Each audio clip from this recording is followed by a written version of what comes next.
اہم حاجت ہے، کوئی بڑی حاجت ہے جس کو پورا کرنا آپ چاہتے ہیں، تو اس کا طریقہ یہ ہے کہ 3 دن بدھ جمعرات جمعہ، یہ 3 دن حاجت کی نیت، اور جمعے کے دن بعد از نماز جمعہ 2 رکعت نماز پڑھیں، پھر دعا مانگے، دیکھیں کیسے حاجت پوری نہیں ہوتی۔ بسم اللہ الرحمن الرحیم۔ ایک عالم دین فرماتے ہیں کہ عزاداروں میں ایک عزادار کو وہ دیکھتے تھے، نوٹس کرتے تھے، وہ مجلس میں آتا صرف چائے پینے کے لیے، 1 کپ چائے پیتا، 2 کپ چائے پیتا، 3 کپ پیتا، پھر گھر کو چلے جاتا، نہ مجلس کے اندر آتا، نہ بیٹھتا، نہ ماتم کرتا، نہ روتا، نہ مجلس سنتا، چلا جاتا۔ کچھ دنوں کے بعد اس کا انتقال ہو گیا، تو ان کے خواب میں وہ نظر آئے، اللہ نے اس کی برزخ بتائی کہ وہ ایک محل میں، ایک باغ میں۔ تو عالم دین نے کہا کہ تم تو مجلس کو آتے تھے صرف چائے پینے کے لیے، چائے پیتے تھے چلے جاتے تھے، کون سا تم نے ایسا کام کیا جس کی وجہ سے برزخ میں اللہ نے تمہیں محل عطا فرمایا؟ کہ یہ محل مجھے حسین بن علی نے عطا کیا۔ کہ کون سا کام کرتے تھے؟ تم تو چائے پی کے جاتے تھے۔ تو کہنے لگا کہ چائے میرے گھر پہ نہیں تھی، میرے گھر پہ بھی چائے ملتی تھی، میں اس لیے جاتا تھا کہ تبرک حسین چکھوں، اور میں نے سنا تھا کہ تبرک چکھنے میں بہت زیادہ ثواب ہے اور کافی بیماریاں دور ہوتی ہیں۔ تو حسین نیتوں کو جانتے ہیں، لہذا خبردار کسی کو دیکھ کے آپ کہتے ہیں نا کہ ڈونٹ جج دا بک بائی دا کور، کور کو دیکھ کے آپ کتاب کے بارے میں نہیں کہہ سکتے، انسان کو دیکھ کے آپ فیصلہ نہ کریں کہ یہ ایسا ہے ویسا ہے، سوچ کو اچھا رکھنا چاہیے۔ میں نے گزشتہ یا اس سے پہلے کی کسی مجلس میں عرض کیا تھا کہ پروردگار عالم 2 فرشتوں کو پیدا کرتا ہے انسان کے ساتھ، جو یہ سوچے اس کی تقدیر میں لکھے، اچھا سوچے تو اچھا لکھا جاتا ہے، برا سوچے تو برا لکھا جاتا ہے۔ تو مجلس حسین کیریکٹر بلڈنگ کا ذریعہ ہے۔ کل کی مجلس ذہن میں ہے نا آپ کو، مجلس حسین کوئی فارمل گیٹ ٹوگیدر نہیں ہے، مجلس حسین ایک معمولی گیٹ ٹوگیدر کا نام نہیں ہے، بلکہ کیریکٹر بلڈنگ کی ایک یونیورسٹی کا نام ہے، جس میں ذکر سلمان فارسی ہوتا ہے، جس میں ابو ذر غفاری ہوتا ہے، جس میں ذکر علی ہوتا ہے، جس میں ذکر رسول ہوتا ہے، اسے مجلس حسین کہتے ہیں۔ ایک صلوات پڑھے پر محمد و آل محمد۔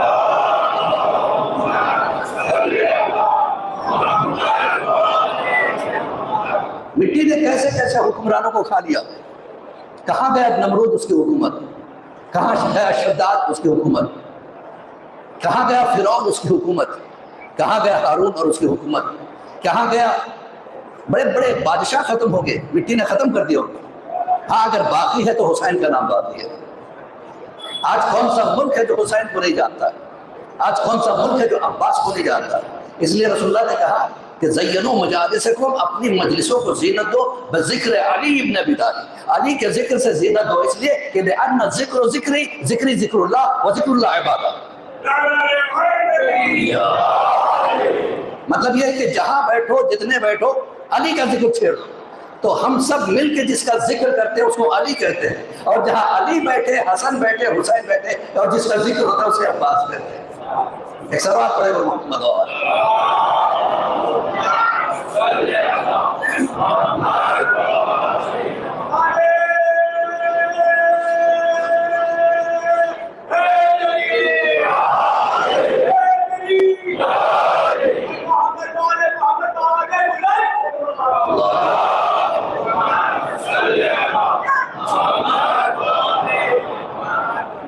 بہجت نے بڑی پیاری بات کہی، انہوں نے کہا کہ عباس مشیت الہی کا نام ہے، اور مشیت الہی میں عباس اس وقت سے ہے جب سے حسین ہے۔ اب حسین کب سے ہے یہ آپ طے کریں، جب سے حسین ہے تب سے عباس ہیں۔ عباس صرف ایک پہلوان کا نام نہیں ہے، بلکہ مولا عباس کو آج جینالوجی اسٹڈیز آ گئی ہے، بچوں کو جینس میں طاقتیں ملتی ہیں، بڑوں کی عادتیں آ جاتی ہیں۔ مولا عباس کو کس کس کی چیز ملی تھی جینس میں؟ لیکن اس سے پہلے ایک واقعہ بیان کر دوں، جب میں نوجوان سادات میں پڑھتا تھا، وہاں ایک دلدل لایا گیا، دلدل نے بچہ دیا اور اس نے مر گیا۔ اب بچے کو پالنے کا ایک پرابلم تھا، ایسی گھوڑی کہیں نہیں ملی جس کا دودھ میسر ہو، تو بھینس کا دودھ پلا پلا کے بچے کو پالا گیا اور دلدل بڑا ہوتا گیا۔ دیکھیے ماں کے دودھ کا اثر کیا ہوتا ہے۔ اکثر گھوڑے پانی سے گھبرا کے پیچھے ہٹتے تھے، لیکن یہ دلدل جہاں پانی دیکھتا تھا جا کے بیٹھ جاتا تھا۔ تو میں نے ہمارے جناب مولانا شبیر حسن صاحب اللہ سے میں نے پوچھا کہ جناب یہ کیسا گھوڑا ہے، پانی میں جا کے بیٹھتا ہے؟ کہ یہ ماں کے دودھ کا اثر ہے۔ اب سمجھ میں آئے کہ مولا علی نے کیا کہا، ایک بہادر ماں سے میں شادی کرنا چاہتا ہوں تاکہ جس سے بہادر بیٹا پیدا ہو سکے۔ تو ام البنین کے دودھ کی تاثیر کو عباس کہتے ہیں۔ ایک سوال پڑے گا محمد وآلہ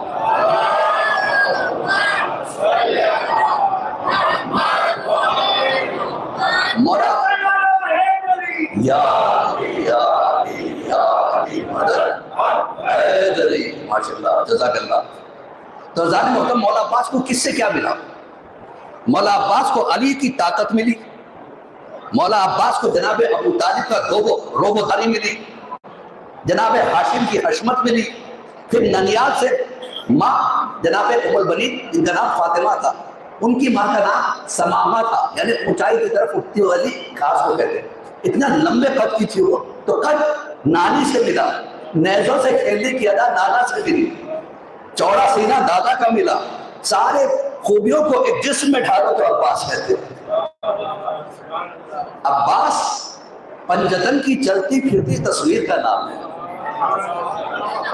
یہ عباس نام کس نے رکھا؟ جناب سیدہ فاطمہ الزہرا صلوات اللہ علیہا نے۔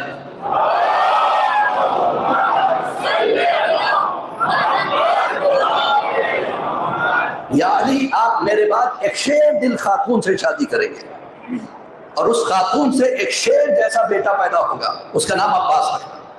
مولا نے کہا عباس کیوں؟ کہا عباس میں عین بھی ہے، عباس میں بے بھی ہے، عباس میں الف بھی ہے، سین بھی ہے۔ عین سے مراد علی ہے، بے سے مراد بطول ہے، الف سے مراد احمد ہے، سین سے مراد نظم حسین ہے، یعنی پنجتن کی چلتی پھرتی تصویر کو عباس کہتے ہیں۔ اتنے حسین تھے جناب عباس، اتنے خوبصورت تھے جناب عباس کہ مولا کائنات چہرے پہ نقاب ڈال کے بھیجتے کہ بیٹا کئی لوگوں کی نظر نہ لگ جائے، نقاب پہن کے نکلا کرو۔ اس لیے کہتے ہیں قمر بنی ہاشم، عربوں میں بنی ہاشم خوبصورت، بنی ہاشم میں جو خوبصورت ہو اسے عباس کہتے ہیں۔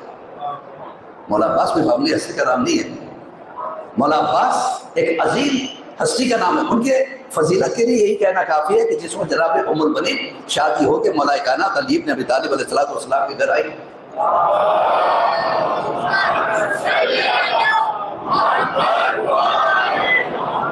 تو علی نے دیکھا کہ ہاتھ پہ ایک چاندی کا ورقہ بندھا ہوا ہے۔ علی نے کہا کہ ام البنین یہ کیا ہے؟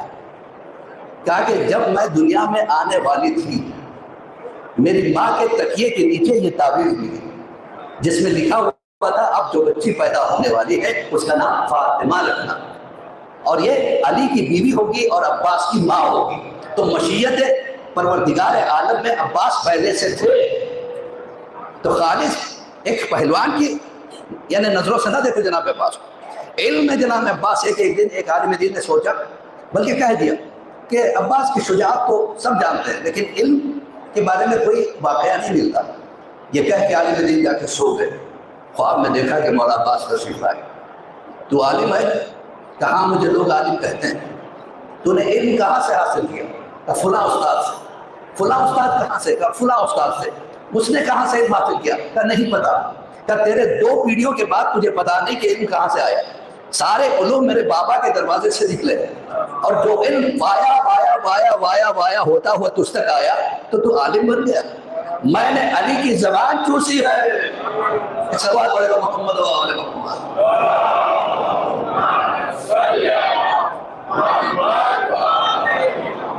اور سن ہے علی نے ابو ہاشم کا واقعہ تجھے یاد ہے جو 9ویں اور 10ویں امام کے صحابی تھے۔ امام کے سامنے ایک اجنبی آ کے اجنبی زبان میں بولنے لگا، کچھ سوالات کرنے لگا، امام اسی یعنی لینگویج میں جواب دینے لگے۔ تو اجنبی تو چلا گیا۔ اس صحابی نے امام سے پوچھا یہ کون سی لینگویج بول رہا تھا؟ کہا یہ ہندوستان سے آیا تھا، ہندی بول رہا تھا۔ تو ابو ہاشم کے دل میں خیال آیا، دل میں آیا بولے نہیں، دل میں خیال آیا کاش مجھے بھی یہ لینگویج معلوم ہوتی۔ امام نے میری طرف دیکھا کہ تمہیں زبان چاہیے؟ کہا بالکل چاہیے مولا۔ کہ وہ پتھر اٹھا، ایک پتھر اٹھایا تو مولا نے اس کے اوپر تھوکا، کیسے چاٹا؟ کیا خوش نصیب تھے۔ ابو ہاشم نے اس کو چاٹ دیا۔ کہتے ہیں اس وقت دنیا میں 70 لینگویجز تھی اور میں 70 لینگویجز کا عالم بن گیا۔ اب مولا عباس نے کہا جسے معصوم کا تھوک مل جائے وہ 70 زبانوں کا عالم بن جائے تو جو معصوم سے ہو۔ ایک سوال پڑے گا محمد و آل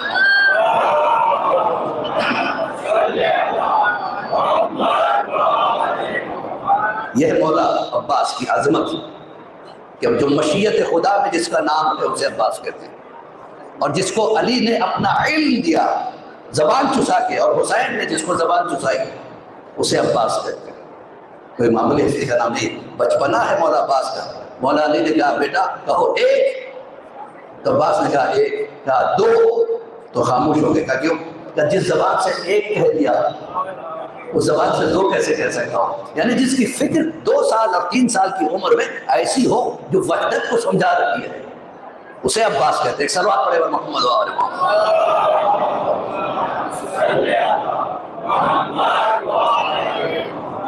حاکم شام نے ایک مرتبہ اعلان کیا جو مدینہ جائے اور علی کے سر کو قلم کر کے لے کے آئے میں اسے خوب انعام دوں گا۔ تو ایک شامی پہلوان اٹھا کہ میں جاتا ہوں، کہ ساتھ میں کچھ لشکر بھی لے جا۔ کہا نہیں مجھے ضرورت نہیں ہے، علی کو میں ختم کر کے ان کے سر کو لا کے میں تیرے حوالے کرتا ہوں۔ کہ دیکھ سوچ لے، کہاں میں نے سوچ لیا، مجھے انعام پانا ہے۔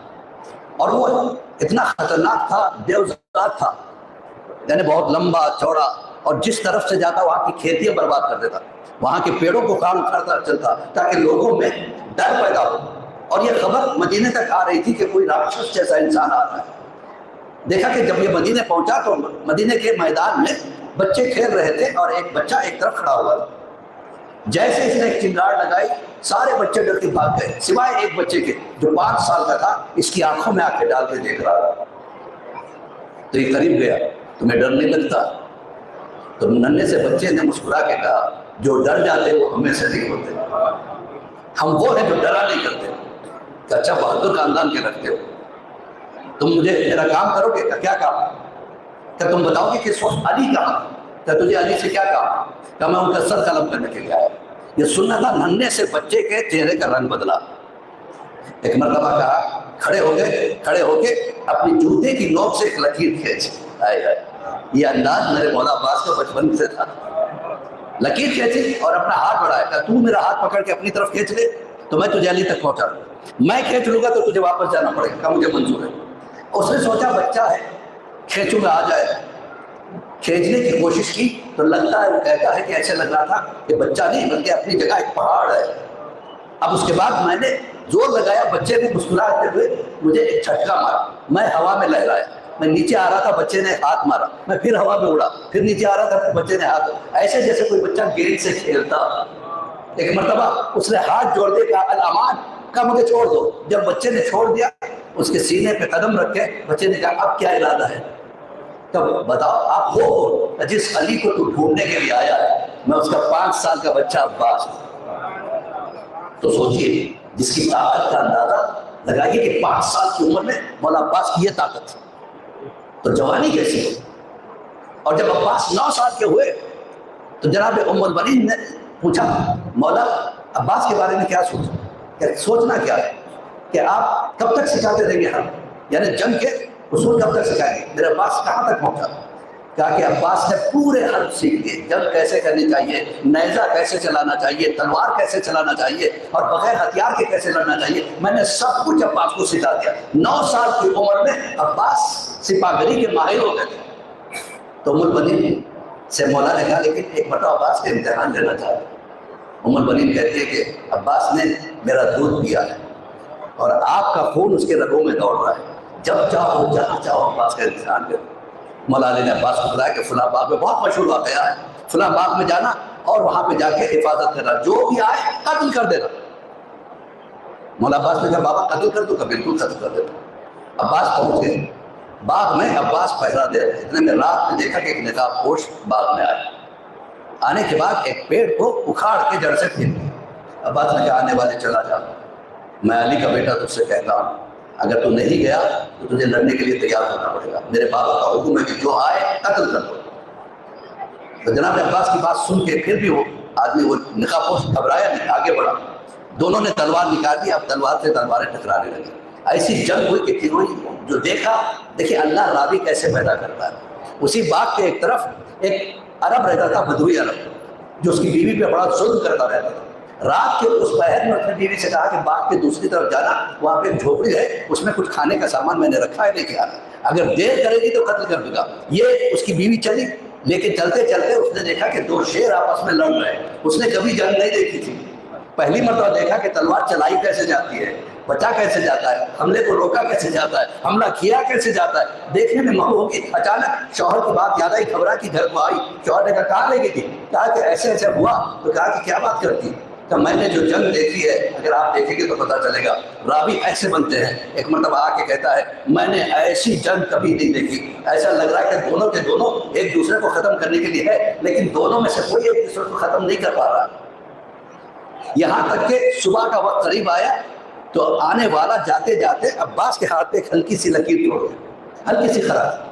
کہا جاتے جاتے کہا ماشاء اللہ عباس بہت اچھی جنگ کرتے ہو, بہت پیارے انداز میں لڑتے ہو. یہ کہہ کے چلا گیا.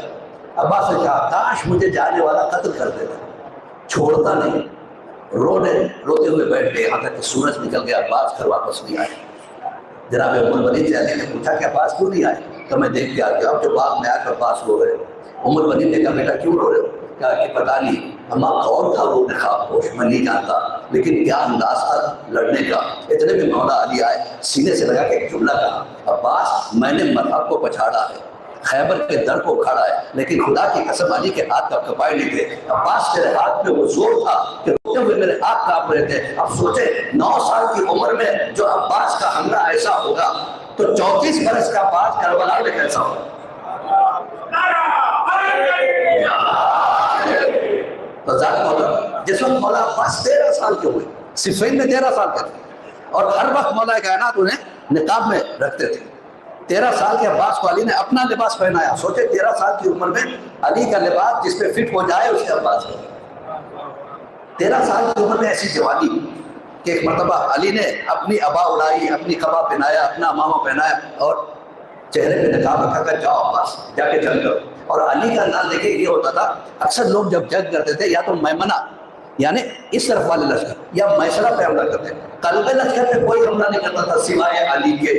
قلب یعنی پیچھو پیچھ, اس لیے کہ جیسے بیچ میں حملہ کرے تو ادھر کا لشکر ایسے آتا, ادھر کا لشکر ایسے آتا تھا. لیکن علی کا جنگ کا انداز ہی غلط تھا, قلب پہ حملہ کرتے تھے, اور عباس بھی اسی انداز میں حملہ کر رہے تھے.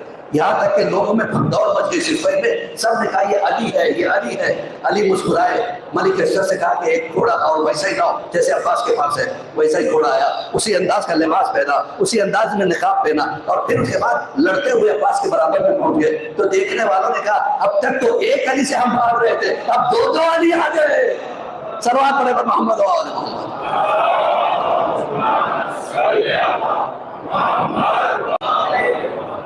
اب علی نے کہا عباس اب نقاب ہٹاؤ. دھیرے دھیرے مولا عباس نے نقاب ہٹایا. تب لوگوں نے دیکھا کہ 13 سال کا ایک نوجوان لڑکا ہے, ہم تو علی کہہ رہے تھے. اب علی نے خطبہ دیا, پہچان لو یہ عباس ہے. یہی وجہ ہے کہ یزید نے جب مصر سعد کو خط لکھا حسین کے خیمے کتنے ہیں ہمیں بتانا, تو مصر سعد یزید کے خط کے جواب میں لکھتا ہے اے یزید کیا تو تیرا دماغ خراب ہو گیا, اس کی ہمت کہ حسین کے خیمے گنے. اس لیے کہ جو صفین میں 13 سال کا تھا کربلا میں 34 سال کا جوان ہے. ادھر دیکھنے کی تیرے پورے لشکر میں ہمت نہیں ہے, عباس ادھر ٹہل رہے ہیں. تو سوچو جس بہن کا ایسا بھائی. اکثر لوگ پوچھتے ہیں کہ مولانا حاجت کی نماز پڑھ کے دعا کرتا ہوں لیکن حاجت پوری نہیں ہوتی. بہت سو نماز حاجت کا طریقہ نہیں پتا. اگر اہم حاجت ہے, کوئی بڑی حاجت ہے جس کو پورا کرنا آپ چاہتے ہیں تو اس کا طریقہ یہ ہے بدھ کے دن سے روزہ رکھے 3 دن. بدھ یعنی چہارشنبہ, جمعرات, جمعہ, یہ 3 دن روزہ رکھ کے حاجت کی نیت سے روزہ رکھیں, اور جمعے کے دن بعد نماز جمعہ 2 رکعت نماز پڑھیں, پھر دعا مانگے, دیکھیں کیسے حاجت پوری نہیں ہوتی. ایک سوال